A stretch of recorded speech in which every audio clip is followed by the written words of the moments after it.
kepada hambanya yang akan menyampaikan firman Allah. Silakan. Puji Tuhan, kita satu dalam doa. Bapa dalam surga, kami terima kasih kepada Tuhan untuk kesempatan di pagi hari ini. Kami boleh menikmati hadirat Tuhan melalui pujian dan penyembahan kami.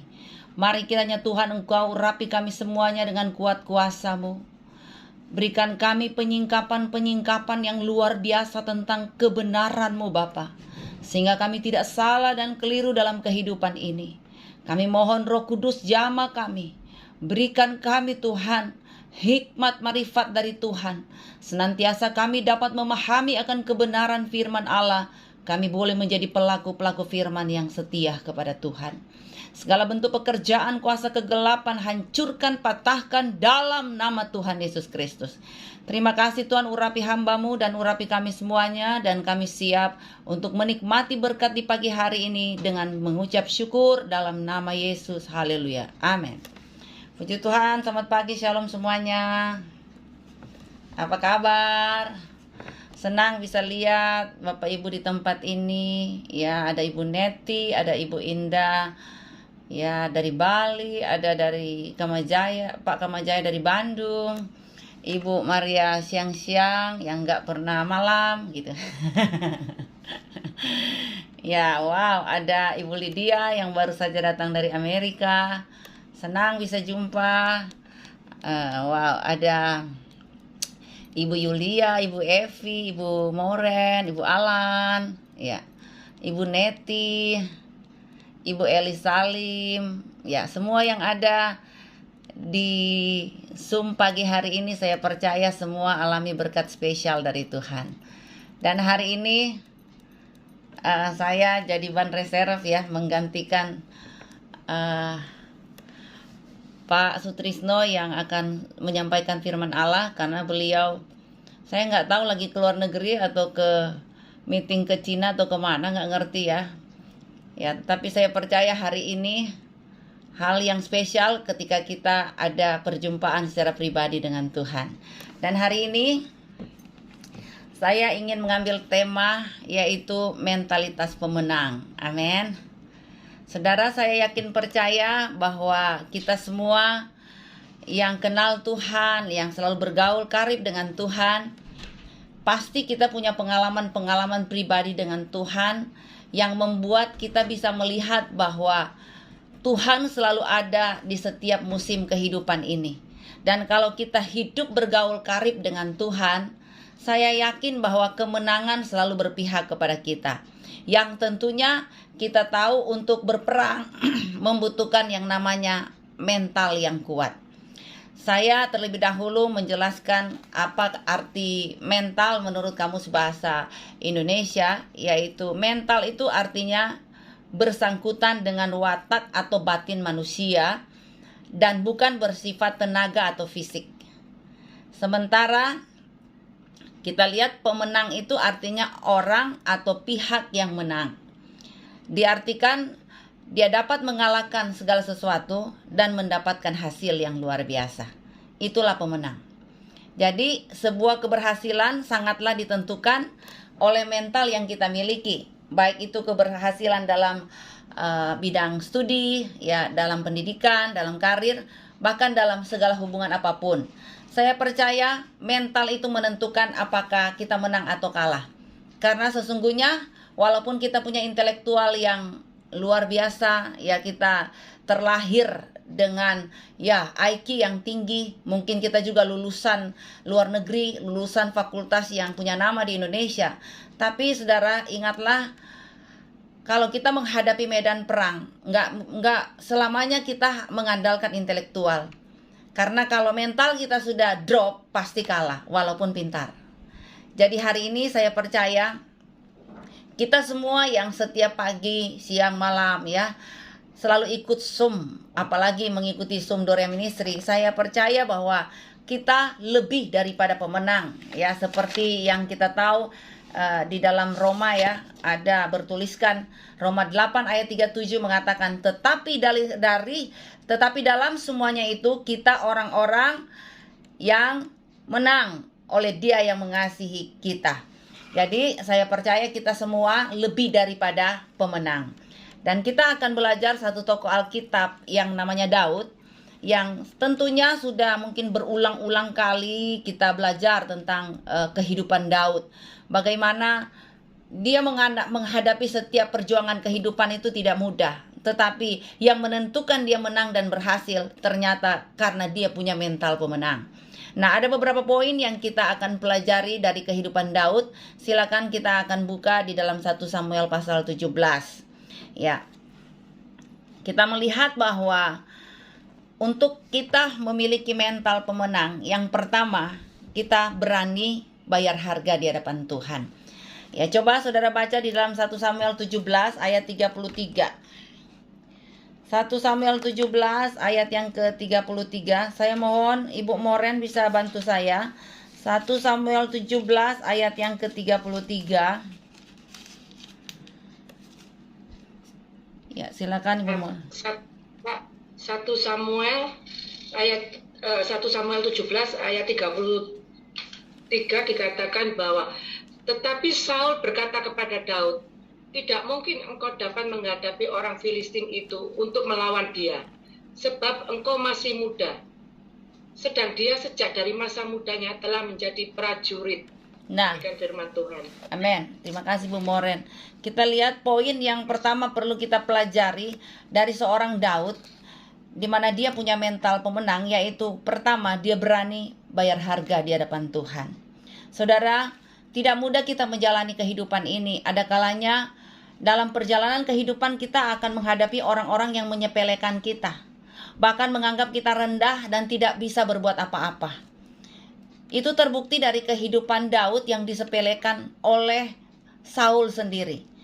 Ya, bagaimana sebenarnya waktu Daud berhadapan dengan ujian kehidupan, kita lihat ya, Saul sebagai seorang pemimpin bahkan mematikan semangat Daud.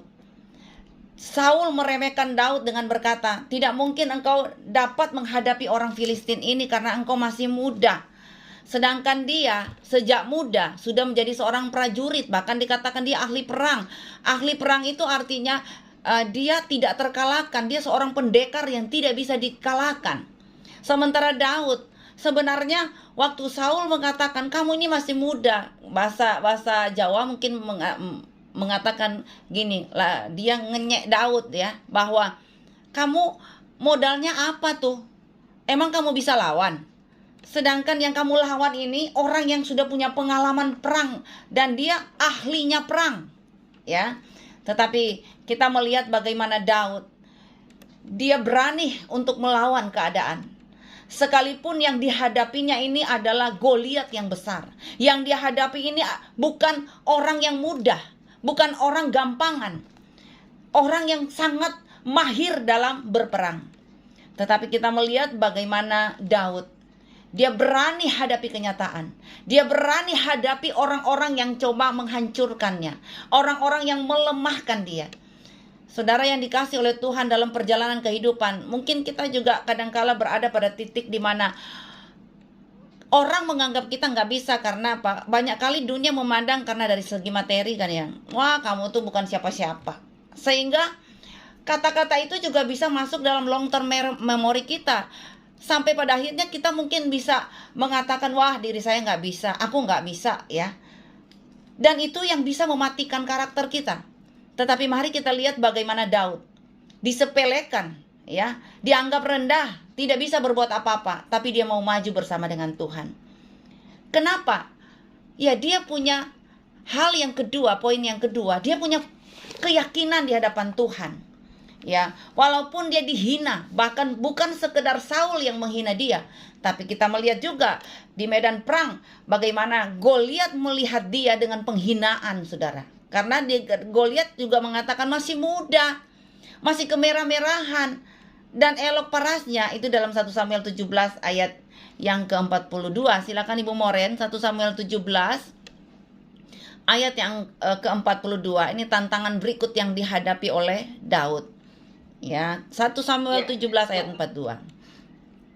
Ya, 1 Samuel 17 ayat 42 dikatakan, ketika orang Filistin itu menunjukkan pandangannya ke arah Daud serta melihat dia Nanya Daud itu karena ia masih muda, kemerah-merahan dan elok parasnya. Demikian firman Tuhan.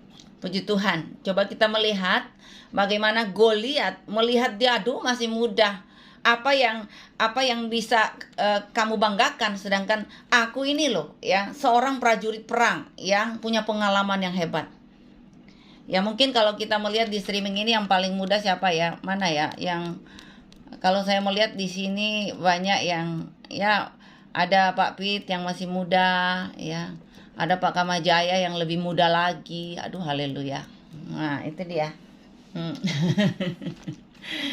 Ya, mungkin orang bisa anggap wah kamu ini siapa kan ya. Tetapi bagaimana Daud, dia penuh keyakinan di hadapan Tuhan bahwa di depan dia boleh ya orang mengintimidasi dia dengan kata-kata yang tidak menyenangkan. Karena kalau kita melihat ya ayat selanjutnya kan dikatakan gini, orang Filistin itu berkata kepada Daud, anjingkah aku maka engkau mendatangi aku dengan tongkat. Lalu demi para allahnya orang Filistin itu mengutuki Daud. Pula orang Filistin itu berkata kepada Daud, hadapilah aku maka aku akan memberikan dagingmu kepada burung-burung di udara dan kepada binatang-binatang di padang. Kita lihat, wah benar-benar juga ya, Daud diserang oleh Goliat. Ya, yang pertama dia serang mentalnya dulu. Dengan kata-kata, anjingkah aku maka engkau mendatangi aku dengan tombak. Yang sebenarnya saudara, kita lihat bagaimana benar-benar Goliat ini sangat meremehkan akan kehidupan Daud. Tetapi kita melihat Daud penuh keyakinan dengan iman. Ya, Daud kita lihat punya dasar yang kuat dengan dia mengambil tindakan untuk melawan Goliat. Ya, dasarnya Daud saudara di dalam menghadapi Goliat yang besar itu adalah pertama karena dia punya iman yang kuat di hadapan Tuhan.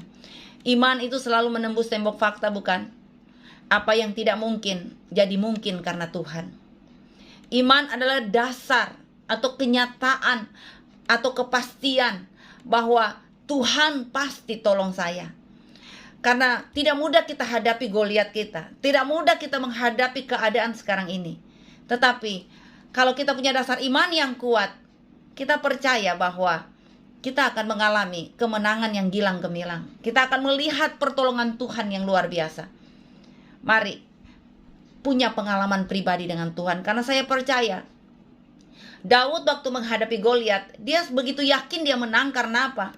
Dia punya pengalaman yang indah dengan Tuhan. Walaupun di hutan dia seorang diri, dia menghadapi binatang buas, tapi kita melihat bagaimana dia pernah berkata, aku bisa merobek mulut singa. Dia punya keyakinan bahwa dia bisa melawan binatang buas di hutan karena ada penyertaan Tuhan yang luar biasa. Makanya yang ketiga kita pelajari di sini, yaitu Daud ketika berhadapan dengan Goliat, berhadapan dengan masalah, dia punya cara pandang yang beda. Itu yang ketiga.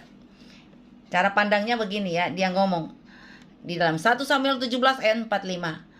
Ya, dia ngomong dengan satu keyakinan yang sungguh di hadapan Tuhan, dengan satu pemahaman yang beda dengan Goliat. Dia katakan begini, engkau mendatangi aku dengan pedang dan tombak dan lembing, tetapi aku mendatangi engkau dengan nama Tuhan semesta alam, Allah segala barisan Israel yang kau tantang itu. Jadi saudara, kita melihat bagaimana cara pandang kita menentukan kemenangan kita. Jelas Daud memaparkan bahwa Daud memiliki cara pandang yang berbeda untuk melawan sang musuh yaitu Goliat. Kita lihat bahwa seorang pemenang kalau dia punya pikiran positif, dia melihat segala sesuatu ini jadi kesempatan untuk dia melihat mujizat Tuhan. Pasti ada jalan keluar. Pasti dia akan melihat sesuatu yang menakjubkan di sana. Makanya saudara ya, cara pandang juga menentukan ya satu keberhasilan seseorang. Kalau engkau melihat di depan mata Goliat dan engkau mengatakan mati deh gue, ya mateng deh gue, maka itu ya akan terjadi. Ya, ketika engkau menggemakan sesuatu yang negatif dengan mengatakan wow nggak bisa, dia seorang yang berpengalaman, nggak bisa, dia orang pintar, maka itu yang akan merusak mentalmu. Tetapi coba kita melihat Daud. dia melihat dengan cara yang positif, bahwa jika Tuhan menyertai dia pada waktu-waktu yang lalu, Tuhan pun menyertai dia untuk sekarang dan seterusnya. Dia melihat bahwa ini kesempatan lagi untuk dia membuktikan bahwa Tuhan yang dia sembah adalah Tuhan yang hidup. Saudara, engkau mungkin punya masalah hari ini. Pegang kata-kata lewat firman Tuhan yang engkau dengar setiap hari, bahwa kali ini juga aku akan melihat kesempatan di mana ada satu mujizat yang Tuhan akan percayakan untuk saya. Jadi kata-kata positif itu akan menggairahkan saudara. Kata-kata positif akan meneguhkan apa yang jadi imanmu. Sehingga kita lihat apa yang ada di pikiran kita, itu yang akan membawa kita kepada keberhasilan. Yang tentunya saudara, saya percaya kalau kita di dalam hidup ini pakai cara Tuhan, pakai cara benar, maka kita akan lihat Tuhan akan membela kita, Tuhan akan mengerjakan keberhasilan dalam hidup saya dan saudara.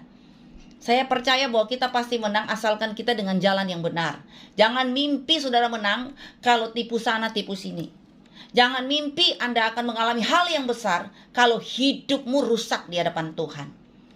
Makanya saudara hari ini perbaiki hidupmu, perbaiki cara pikirmu. Yang selalu negative thinking, yang selalu punya mental yang tidak memuliakan nama Tuhan. Hari ini saudara, kalau ingin berhasil, ubah mentalmu. Mentalmu harus jadi mental pemenang dengan selalu berpikir positif. Kalau ada masalah, lihat ini kesempatan untuk Anda melihat mujizat Tuhan yang lebih besar lagi. Makanya yang keempat poinnya adalah milikilah sasaran. 1 Samuel 17 ayat yang ke-49 dikatakan begini ya. Saya baca lagi ya.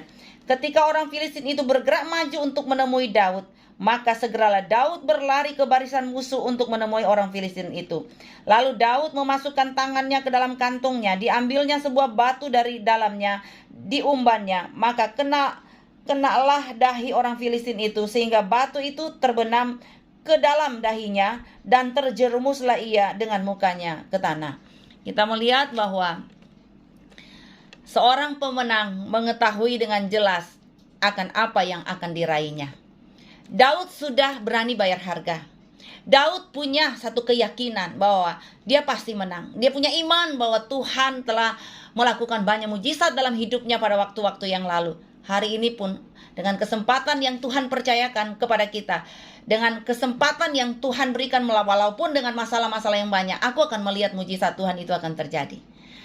Ketika cara pandang kita beda, kita menganggap bahwa yang di depan kita kecil, Tuhan jauh lebih besar dari masalah kita, maka ya kita akan memiliki sasaran yang lebih jelas lagi, yaitu kita punya keyakinan kita menang. Saya yakin dalam perlombaan ini saya menang, walaupun atribut saya ini sederhana, hanya punya batu tapi bisa mematikan, punya modal ketapel tapi bisa mematikan hal yang besar di depan mata.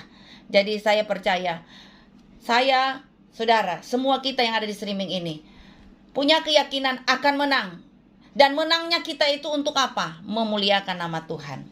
Seringkali saudara ya, kita tidak pernah menang dalam kehidupan ini karena ada hal-hal yang seringkali jadi penghambat di dalam kemenangan kita. Saudara, mungkin orang berkata begini, kita sama-sama ikut streaming Dorea Ministry, selalu ikut doa Woman of Dorea. Kenapa yang sana makin nyala makin kinclong, tetapi kok yang sini makin drop? Sebenarnya saudara, ini kembali kepada mental kan. Nah, kalau mau melihat mujizat Tuhan yang lebih lagi dalam hidup ini, jangan pernah punya mental-mental rusak gitu loh saudara. Itu yang menghalangi berkat Tuhan dalam hidup kita. Sebenarnya Tuhan pasti akan memberikan kita kemenangan dalam setiap medan pertempuran. Tetapi ada hal yang perlu diperbaiki dalam hidup kita loh saudara. Contoh, kita sudah lihat Daud, walaupun ada masalah, dia tetap di jalannya Tuhan, hidup dalam kebenaran. Dia selalu punya kekuatan untuk maju, dia berani bayar harga ya. Dia penuh keyakinan, cara pandang yang beda. Dia punya sasaran yang jelas dalam kehidupan ini. Tetapi saudara, ada banyak kali kita kadang-kala kalah dengan kenyataan, kalah menghadapi medan perang. Karena ada yang perlu kita perhatikan di sini. Kadang-kala kita punya mental yang rusak. Ya, mental yang rusak itu seperti apa? Ya, kita coba bahas sedikit ya. Mental pengembara. Saudara lihat, mental pengembara itu nggak pernah komitmen, suka pindah-pindah kerjaan. Ya, nggak pernah dia mau betah di satu pekerjaan. Baru 3 bulan kerja minta resign. Bagaimana Anda bisa mendapatkan berkat yang lebih kalau Anda tidak bertekun? Ya, orangnya wah nggak bisa dipegang. Ya, mengembara kemana, kesana kemari, saudara. Dikasih kerjaan, kalau dia sudah nggak senang langsung resign. Lah, bagaimana Tuhan akan membawa saudara pada berkat yang lebih kalau tidak bertekun? Usaha yang saudara rintis kalau tidak ada ketekunan, saudara coba satu coba sini, nggak puas ya sudah selesai, resign, let's go. Ya, saya mau katakan mental pengembara ini perlu saudara perbaiki. Mari kalau kerja dengan ketekunan. Kalau ada masalah, hadapi bukan hindari. Kalau ada masalah, kerjakan apa yang menjadi bagianmu. Selesaikan pertandinganmu dengan baik. Jangan melihat ke kiri, ke kanan, apalagi melihat ke belakang. Lihat ke depan bahwa Tuhan tetap akan menyertai saudara. Makanya, jangan pernah punya mental pengembara. Itu pertama. Yang kedua, jangan punya mental konsumtif. Tuhan memberi saudara berkat. Tuhan memberikan saudara banyak mujizat dalam hidup ini. Tetapi baru dapat berapa saja sudah langsung habis di Shopee, Tokopedia, Lazada, paket-paket, haleluya. Baru dapat berkat sedikit, waduh haleluya. Menggunakan berkat Tuhan dengan apa saudara ya, semena-mena. Dapat gaji langsung, wah Excelso, langsung apa Starbucks, langsung apa, wah makan-makan di TPPTC, waduh macam-macam saudara ya. Bagaimana saudara bisa mendapatkan berkat spesial kalau hidupmu konsumtif? Nggak lihat apa yang viral, waduh, lihat apa yang viral di TikTok ya, melihat apa yang viral di Shopee, rasanya tangannya gatel kalau nggak beli, rasanya dia tertekan kalau nggak beli. Lah bagaimana saudara berkat Tuhan itu bisa menetap dalam hidup saudara kalau hidupmu selalu konsumtif? Nggak ada kerja tapi hidupnya glamor. Haleluya. Nggak ada kerja tapi makan terus keliling-keliling dari satu restoran ke restoran. Wow. Saya bilang, kita juga harus pintar mengelola uang loh. Mengelola berkat Tuhan. Bukan berarti dapat berkat langsung. Wah, melayang saudara. Kadangkala kita tidak diberkati karena punya mentalitas yang buruk seperti ini. Konsumtif. Hati-hati. Kita boleh beli loh saudara. Siapa yang melarang untuk beli lipstik? Siapa yang larang untuk beli topi? Melarang untuk beli GoFood gitu ya? Nggak ada yang larang. Tetapi harus saudara bertanggung jawab dengan Tuhan. Apapun berkat yang saudara miliki, bertanggung jawab dengan Tuhan. Amin. Ya, saya bersyukur kesaksian Ibu Moren. Ibu Moren bilang, wah kalau dulu pingin beli sesuatu, yes, let's go, haleluya. Tapi dengan berjalannya waktu, bergaul karib dengan Tuhan, rasanya malu loh, ya. Rasanya, ya Tuhan, hidup ini adalah anugerah Tuhan, ya. Rasanya saudara ya, kalau orang sudah hidup di dalam Tuhan, yang perkara-perkara duniawi itu saudara kadang-kala sudah nggak terpikir loh. Hidup yang kita jalani adalah untuk Tuhan. Kadang-kala saudara saya bilang, untuk mau pakai baju bermerek saja ya, rasanya sudah biasa saudara. Karena apa? Anugerah Tuhan jauh lebih penting. Makan-makan enak. Saya bilang, saya umur 40 tahun lebih sekarang. Saya nggak mau bilang 40 tahun kurang ya. Enggak, 40 tahun lebih. Saya merasa saya sudah bukan umur yang kuliner, yang pingin makan sana, pingin makan sini. Karena apa? 40 tahun lewat, sudah selesai masa kuliner. Ini masa untuk perbaikan, masa untuk berhati-hati soal makan minum. Ya, apalagi yang namanya Koko Kamajaya, wah itu lagi lebih harus berhati-hati saudara. Ya, karena apa? Faktor U, ya, faktor umur. Nggak sembarang makan. Semua harus terkontrol, semua harus terkendali. Itu perkara makan. Ya. Jangan ibu-ibu lihat, waduh, si muka sana kok licin ya. Waduh, operasi di mana tuh? Korea. Wow, langsung ke Korea. Aduh, ajaib saudara. Jangan Ibu Indah Trisnasari lihat, aduh kenapa ya? Ibu Neti sekarang kinclong ya. Aduh, perawatan di mana ya? Operasi di mana ya? Korea, Bu. Wah, besok saya akan pergi ke Korea. Ibu Indah Trisnasari jangan ikut-ikutan, ya. Karena kalau kita ikut-ikutan rugi sendiri. Dan saya tidak bisa mendoakan Ibu Indah kalau perkara ini, karena jenis ini hanya bisa diatasi dengan doa dan puasa. Ya, jadi saudara jangan terlalu konsumtif. Boleh belanja, tetapi ala kadarnya, sesuai dengan kebutuhan. Hiduplah minimalis sedikit. Amin. Walaupun Anda kaya, nenek moyangmu kaya, kalau diboros-boroskan ya habis juga. Ya, jadi perhatikan mental seperti ini harus menjauh dalam hidup kita. Kalau memang saudara mau sopi-sopi sesekali nggak apa-apa, ya, asalkan sesuai kebutuhan. Amin. Ya, kemudian mentalitas rusak yang perlu kita jauhi, ya, adalah yang ketiga, mentalitas korban. Selalu melihat diri selalu jadi korban. Saya jadi begini karena orang tuaku hancur dulu. Saya jadi begini karena papa saya dulu suka selingkuh. Saya jadi begini karena keluarga saya rusak. Saya mau katakan, mental seperti ini yang membuat saudara seumur hidup tidak akan pernah menang. Mental seperti ini, ya, tidak akan membuat saudara bahagia. Tetapi sekarang ubah mindset saudara. Kalau dulu papa saya rusak, kalau dulu mama saya rusak, untuk generasi ini, untuk anak cucu saya ke depan, saya nggak mau rusak. Jadi saya harus menentukan sikap. Mulai hari ini saya mau hidup benar. Mulai hari ini saya mau kerja keras. Mulai hari ini saya mau kerja cerdas. Mulai hari ini saya tidak nganggur-nganggur lagi. Saya nggak mau jadi pemalas. Saya mau menyalakan api. Saya mau hidup memuliakan nama Tuhan. Sehingga Anda tidak akan pernah menyalahkan sana sini lagi. Tapi Anda akan fokus bekerja keras. Fokus cari uang. Fokus cari Tuhan. Amin. Jadi hari ini saya percaya tidak ada yang mengatakan jadi korban terus. Kalau memang Anda jadi korban, mari hari ini harus bangkit.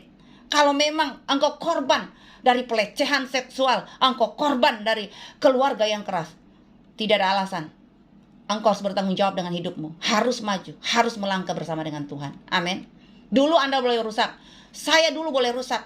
Tapi hari ini saya sudah punya pemahaman yang benar tentang Tuhan. Saya merubah semuanya. Saya mau hidup baru. Saya mau hidup memuliakan nama Tuhan. Katakan yes semuanya yang punya tangan, coba angkat tangan dan katakan yes, saya mau berubah. Saya tidak akan hidup dengan masa lalu saya. Saya mau hidup bersama dengan Tuhan. Dan saya akan melihat masa depan saya diberkati Tuhan. Anak cucu saya tidak akan minta-minta roti. Amin. Ibu siang-siang turunkan tangan. Nanti malam aja Ibu siang-siang turunkan tangan. Ya. Yang berikutnya, apa yang membuat seringkali kita tidak diberkati, tidak punya mental pemenang? Yang terjadi adalah kita rusak. Ya, karena apa? Ini saya bilang mentalitas upah. Ya, orang-orang yang hanya bergantung dari sumber satu saja. Kalau sudah kerja ini saja. Ya, kalau sudah, ya mungkin ya saya selalu ngomong ya. Saya waktu lalu sangat terkagum dengan anak saya. Saya sangat terkejut dengan apa yang dia ngomongkan ya. Waktu saya di Jakarta, saya lagi ngobrol-ngobrol dengan dia di mall bersama Ibu Fani ya. Terus dia bicara gini, saya harus begini dan begini dan begini. Pokoknya selain dia kerja, ternyata dia juga ada pemasukan lain melalui Shopee gitu ya. Karena dia ada bisnis di Shopee yang walaupun pemasukannya per minggu hanya 600-700 ya. Tapi ada satu kata yang dia nyeletuk ya. Saya akan bilang, jangan tidur malam-malam Devon. Ya, kamu harus perhatikan kesehatan. Apa dia jawab ke saya? Lah, kata Mami kan yang ajarkan aku. Kalau mau berhasil, kalau mau kaya, kalau mau diberkati, harus ada 7 mata pencaharian katanya ya. Harus ada 7 poin yang membuat Devon bisa diberkati Tuhan, Devon bisa melejit ke atas katanya gitu. Jadi mesti ada 7 sumber mata pencaharian. Saya kaget ya. Saya bilang, kok anak ini rekam ya apa yang saya omongkan.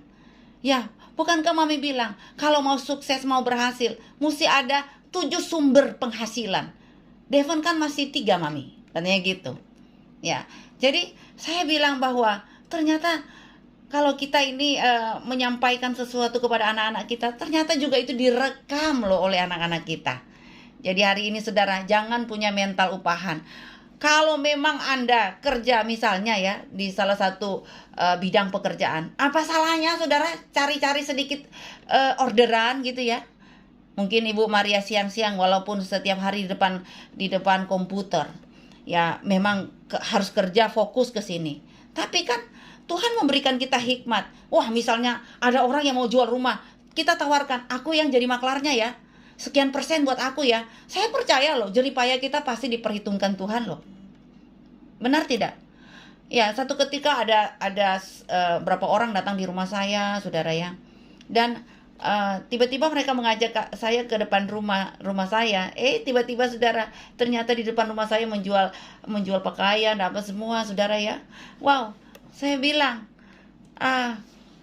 betapa berbahagianya kita ya, karena kalau kita menjual sesuatu, ya, kita dapat keuntungan. Wah, itu saya bilang luar biasa. Ya, walaupun mungkin pekerjaan itu dihina manusia, kecil itu untung. Tapi saudara, ketika kita menghargai berkat Tuhan, maka kita akan melihat berkat dari seluruh penjuru akan datang. Ternyata waktu di situ bukan cuma jual daster, tapi ada bedak-bedak dan sebagainya loh. Haleluya, ya. Saya senang karena apa? Kita bukan terfokus kepada satu sumber, tapi kita bisa, buka PO, ya. Saya bisa masak, saya akan masak. Untuk bantu apa? Bantu ekonomi keluarga. Ya, apa salahnya, saudara? Kalau engkau seorang wanita yang memang ibu rumah tangga, engkau punya keahlian. Ya, seperti Ibu Moren ya, keahliannya selain main golf setiap hari, pagi, siang, dan malam, tapi bisa jualan baju, jualan kosmetik, jualan itu. Wow, saya bilang ini luar biasa kan ya. Kalau kita bekerja keras di bawah matahari, walaupun keuntungan kecil, tapi kita bertekun, ya, bukan mental pengembara, maka kita akan lihat berkat-berkat akan dicurahkan. Amin. Jadi saya percaya bahwa ibu-ibu di sini harus pintar ya. Ya, saya juga melihat Ibu Alan walaupun seorang gembala, tetapi masih bekerja, masih bantu anak ya. Anak punya jualan. Wah, di apa ya, saudara ya, ditawar-tawarkan. Gak ada salahnya, saudara, kita kan nggak minta-minta. Iya kan? Ya harus kerja. Saya dulu di Pijit Refleksi, saudara ya, jujur ya, waktu buka Pijit Refleksi, saya turun tangan loh, saudara. Dan saya ngomong sama terapis saya, jangan bilang saya pendeta. Ya, saya turun tangan untuk apa? Air candle ya, untuk apa? Totok wajah. Ya, apa yang salah? Saya tidak mau mengatakan, wah atribut saya ini pendeta, saya kan sering pakai jas, nggak boleh turun tangan dong kayak gini. Nanti malu, gengsi tinggi. Orang gengsi itu nggak